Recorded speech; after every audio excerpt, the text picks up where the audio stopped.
Hello, our friends, Evolutionary Energy Arts family. Hello there, welcome back. So, guys, hopefully you are subscribed to all 3 channels, including our newest Hearts Home, where hopefully today we'll be going over 700 subscribers. Yay! Hooray! And we just want to thank you guys for your support over on Patreon and Ko-Fi. Couldn't do it without your support over at those 2 places.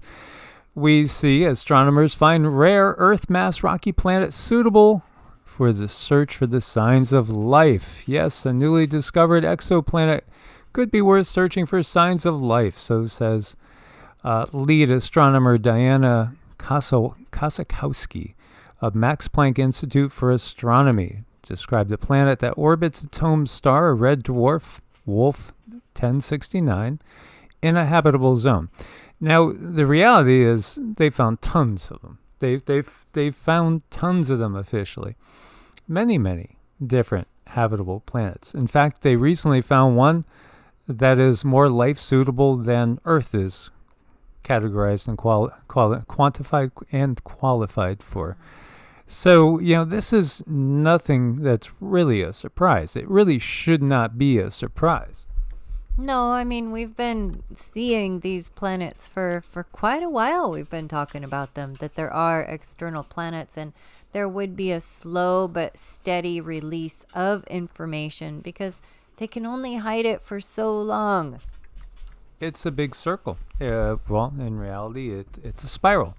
And the information's coming out in the same sort of manner. We have all sorts of different sightings going down. Here you got 3 triangle UFOs filmed from the International Space Station.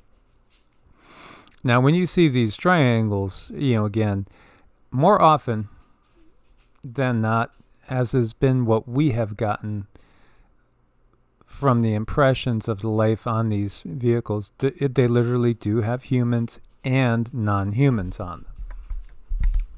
They're beings that we are not allowed to be seeing in the 3D just yet, but there will come a time when we will all be hyper aware and understanding that there's more than just humans out there.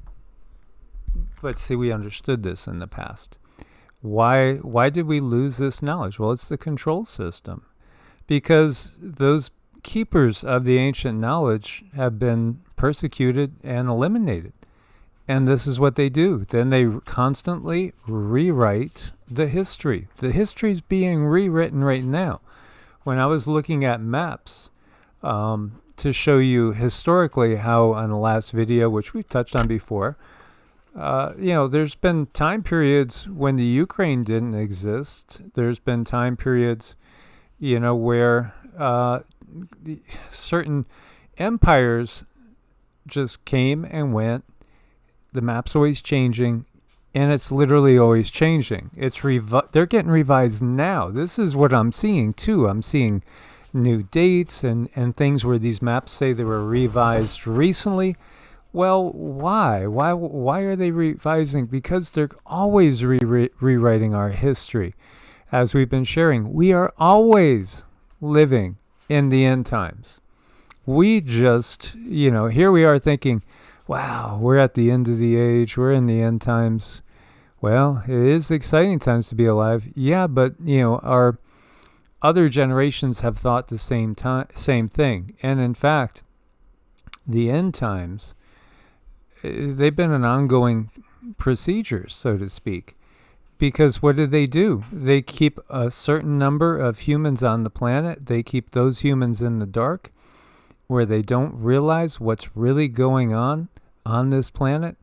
Again, if you were an extraterrestrial, an interdimensional group of beings controlling a planet, but you didn't want to or didn't have the necessary resources or were not able to physically control it yourselves, you would have them do it themselves. How would you do it? You would bribe certain humans. You would put certain humans up in positions where they could have extremely cushy lives, like we see all these people from Gil Bates and Klaus and the Rockefellers and the Red Shields, and it goes on and on. You put humans that are willing to sell out humans in charge of controlling the humans, and then you pay them with their lifestyle and their ability to control others. And unfortunately, there are humans that will sell out other humans. But the reality is, we have known that we were never alone. In fact, there were other branches of humanity, like the Denisovans and Neanderthals, which were less controllable than we are. And what happened to them? Same thing that's happening to Homo sapiens sapiens right now. Exact same thing. And yet it's undeniable. The thing to get across, too, is that, it's not only say everything you're seeing is not just either the Draco, it's not just the Draco, the Anunnaki, the Gigi, or the Galactic Federation. No. There's all sorts of beings out here right now. And in fact, the biggest number of them are not directly involved in the fight. They're just here for the show. There's quite a few here for the show, and we've been having this information come in for the last week, and then finally someone, one of our family members texted us something, and it's like, oh, boom, now that's why we're seeing what we're seeing. But right now there are multiple collectives looking to get through to expand our consciousness. And there is usually one person that's a channel that you have through a star family that's come here to be that channel that they're trying to contact right now too. Well, Cindy is again a channel, and a channel that sticks out. So this is why, we don't give you conjecture as we're showing you these things. These things are just things that we can find to, maybe get you a little bit curious.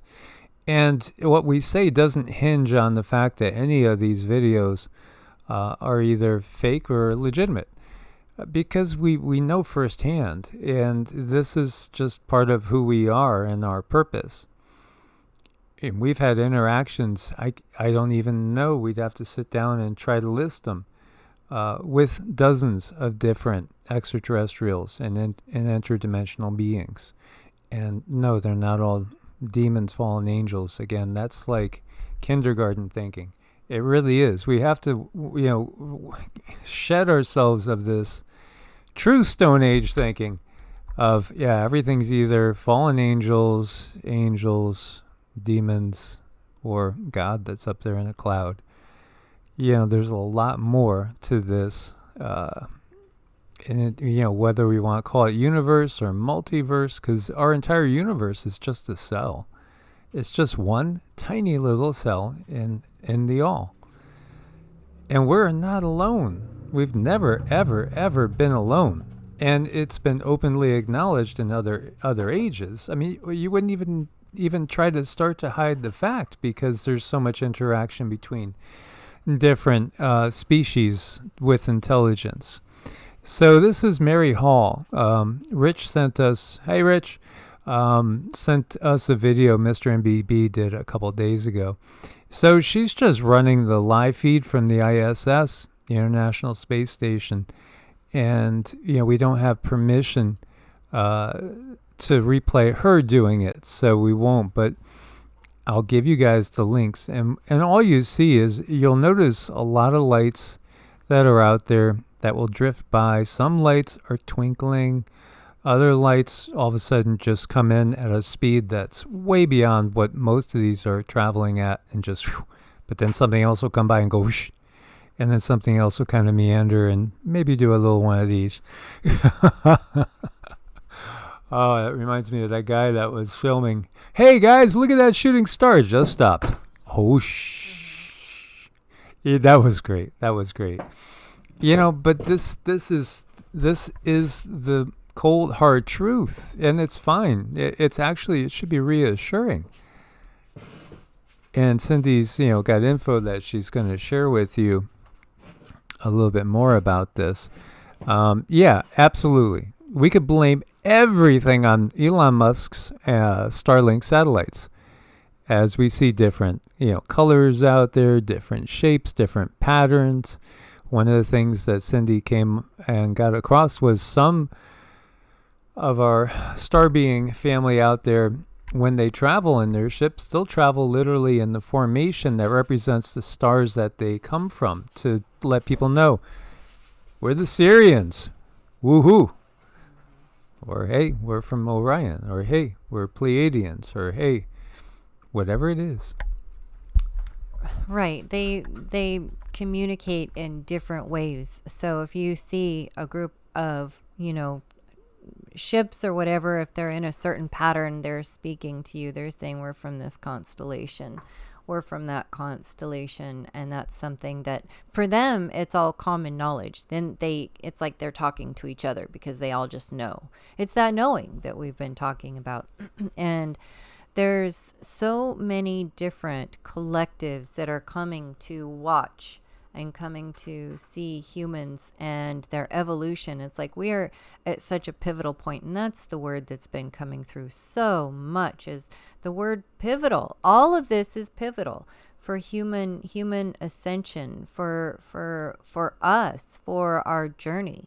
And so many of these collectives are coming here to watch, and they have beings like us down here in the flesh suits. We have come down, we have volunteered. I think maybe some people have been heard of us referred to as a light anchor to bring down our information. And Mike and I are here to really kind of crack the ice when it comes to other entities, other beings that are around us all the time. And it's definitely not an easy road, but it's what we're here to do.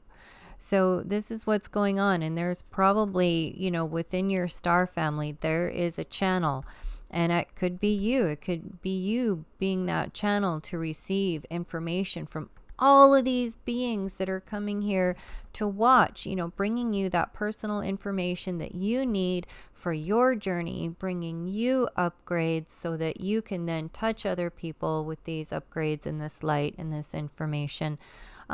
Setting you on a path and on a trajectory that's really going to set you in a place where you're supposed to be. It's kind of like they're all coming to say, okay, it's time to get your game on. You've come here to Earth. You've done a lot of fun things. You've got to have a great time, but now it's time to work. And you just sort of get thrown into that position, whatever that looks like. It doesn't have to look like anything in particular. Just know wherever you're standing, there's a purpose to it. There's an understanding to it. And then your star family is trying to contact you and touch base with you, possibly even just give you that little glimmer of hope that you might need.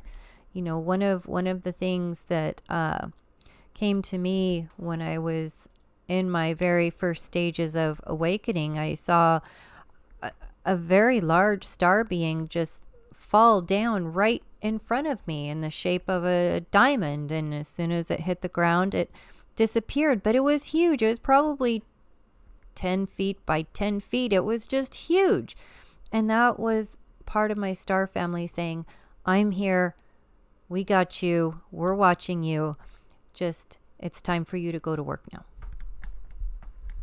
Absolutely. There's a show, it's called Initiation by Matthias Di Stefano, and he gives a lot of info on our past history that we don't completely agree with, because we do feel that, again, like Gaia TV is giving you a lot of reality, but they can't give you the whole reality because we're in this control system. And so ultimately, if you step out of line, you end up like President Kennedy or so many others, Phil Schneider. We could go on and on with the examples.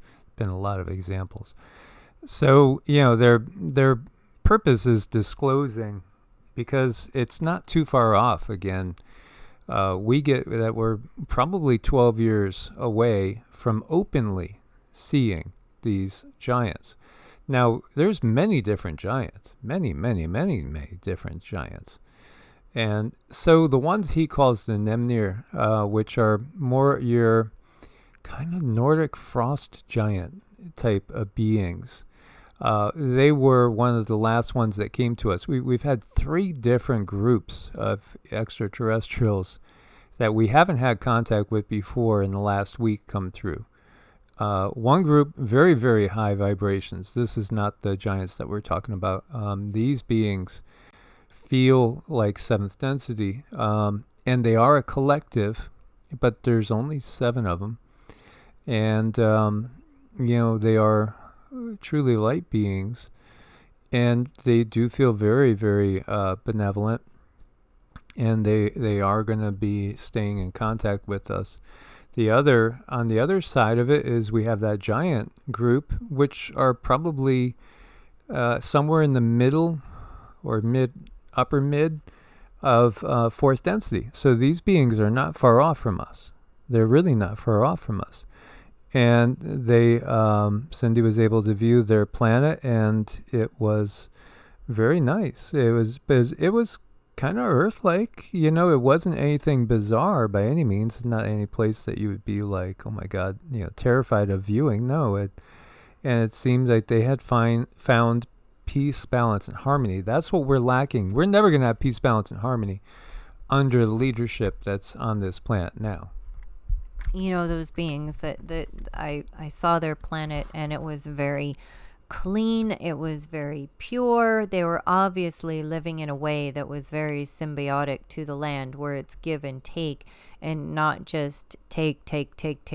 And that's where we have been positioned in a situation where we're always, taking, and we're not in a position where we can give because of our upbringing. It's not because we are bad, it's because of our upbringing, and that's why we are at where we're at. But these beings definitely are in a place where they want to help us, they want to guide us, talk to us, and they're really excited about the separation of energies that is underway. And it's a very exciting time. People are realizing what they want to do and what they don't want to do.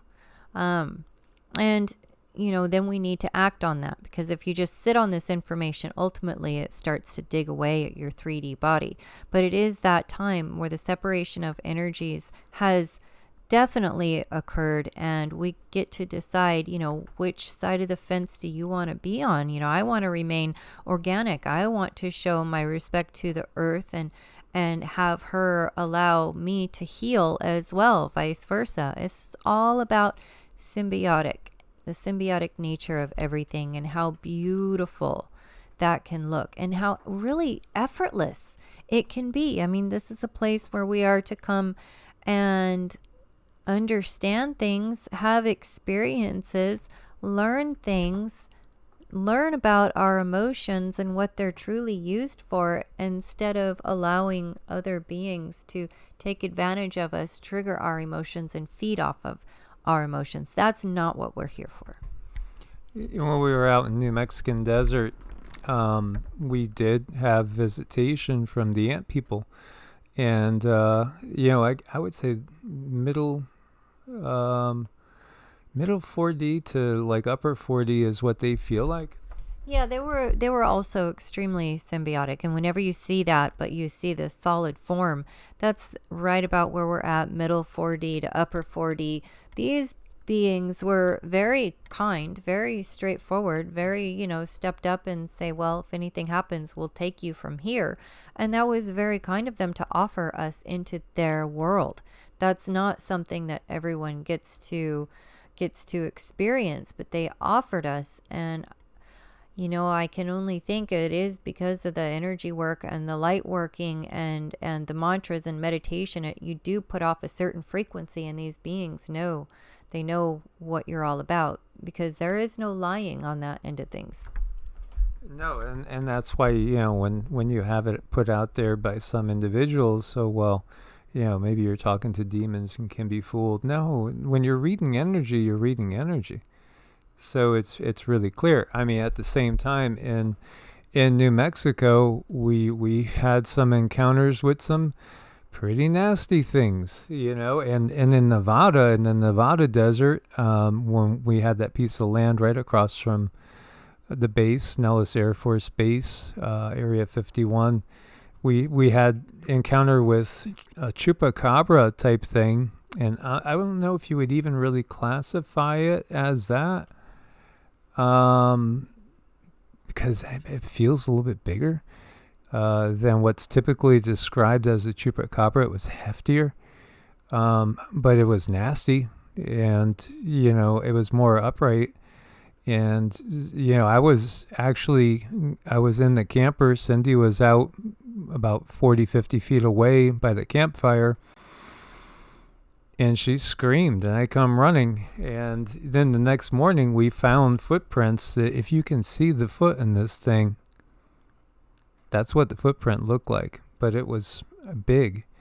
It was like 3 toes that I would say each one of them was maybe 4 to 6 inches. So it spanned based the same as my hand spanning. If I go and stretch my hand out, it was as big as my hand overall and pretty deep. Mm-hmm. Yeah, that was probably the most repulsive, one of the most repulsive and yuckiest experiences I've ever had, because I could feel that thing looking at me, and that was not very fun. No, and then we also had an encounter with, what you might think was maybe a shaman, that you guys know as the skinwalkers, and that thing would just stay 40-50 feet from the cabin, but it would be out there, and we could just feel it. We could just feel it out there. And, then we had, unfortunately, found dead rabbits that Sassy used to love to play with. So out there in New Mexico, I mean, it felt like we were super protected, but it felt like there was very, very dark energies out there as well. Now, when we were in Nevada, closer to Nellis, right across from Nellis, Area 51, Area 6, I'd say the predominant energy was more dark. It was most definitely, it felt like a highway for the Draco. It did. I mean, the predominant energy was very much like draconian, or it was like the little grays, and not the nice ones either, the ones that sit there and will stare and manipulate your emotions and wait for an opportunity to cause problems. And that was the dominant energy there in Nevada. It certainly was. So we're looking to do some more exploring, and we will be probably out on the road pretty soon again, checking out our final, I was going to say, our final resting places for the apocalypse, guys. Yes. Honestly, when we were in New Mexico, I think that was the most survivable in some ways. Colorado and Utah, there could be some good areas up in there too. There's certain zones I would stay, clear of. We've talked about that. The only place I really don't like in Arizona is really, honestly, right around where most people are in Phoenix, simply because of the nuclear power plant. And also, I mean, we're very close. You don't want to be right on the border. There's going to be a lot of conflict along the border zones. So, again, there's some great spaces in this area, actually going all the way through here. This, to me, is one of the more comfortable zones. If you're over at Ruidoso's nice, and I'm going on a tangent here, but you do have military base and targeting here. You never know. They've exploded nuclear bombs, testing things. You got the White Sands missile range. And then we've spent a lot of time up around Gallup as well. There's so much toxic water over here, and again, this is Hopi land over here, and the Navajo and the Hopi, and there's been so much poisoning going on up around Shiprock and all here, southern Colorado. When you zoom in, it's just a mess, and you could probably see it from here. All the little white dots, it's just fracked. Look at all that. That's all fracking. See the fracking. They have booby-trapped the safe zones. They know what they're doing. They booby-trapped the safe zones. Then when you guys go more over into the Appalachians, there could be good spots in there as well. I know Ben Davidson over at Suspicious doesn't think that, he thinks this is all going to get washed over. I don't think it's going to be in most of the people that are alive right now's lifetime.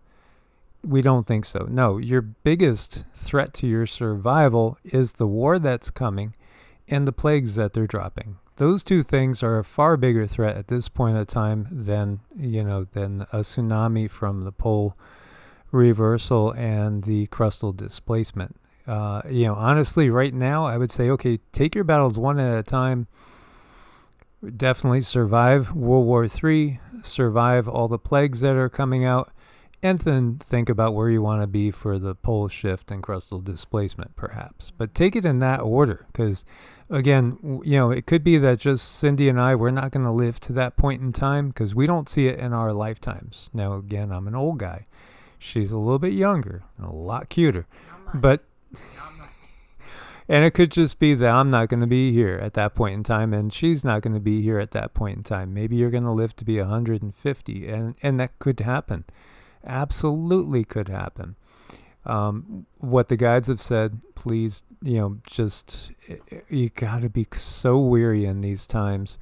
Not because of the tsunami from, the tidal wave from the crustal displacement. No, from more man-made things. Those things that travel underwater, that have things that could go boom.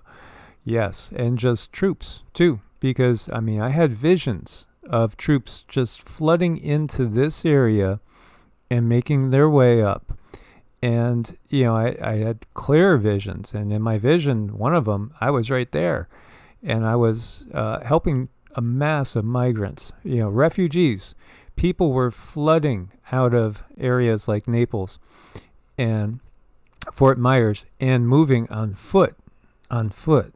Up, trying to get up out of the peninsula and get up into the main, because troops were right down here and there were battles being fought down here. And that was such a clear vision, and that's really why I ended up leaving Florida when I did. I was kind of thinking I better change timelines here, because for a long period of time I keep seeing it in Florida.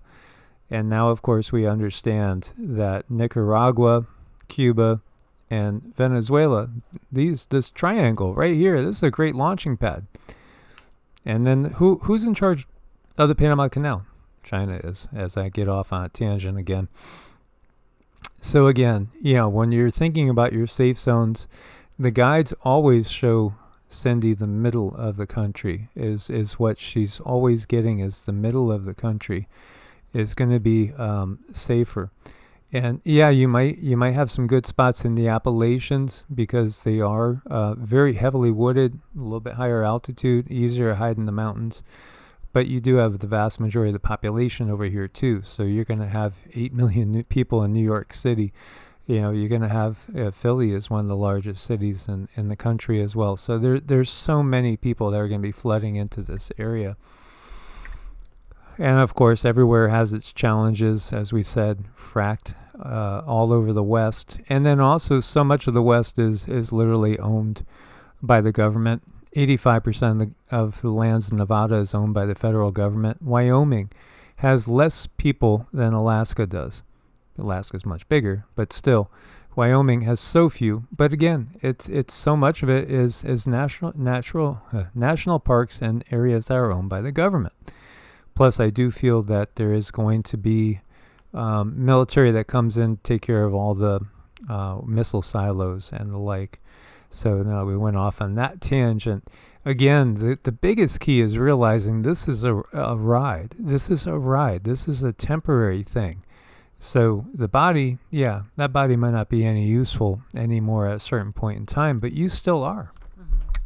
Right. And there's so many things out there that our energy is being split, and know that that's very deliberate. You do have people saying the poles, and you have people saying the this and the that and the this and the that. And really, this is a time to sink down into your soul and realize for you what the most important thing is. And that's what we have done for us. But yes, you do have to prioritize.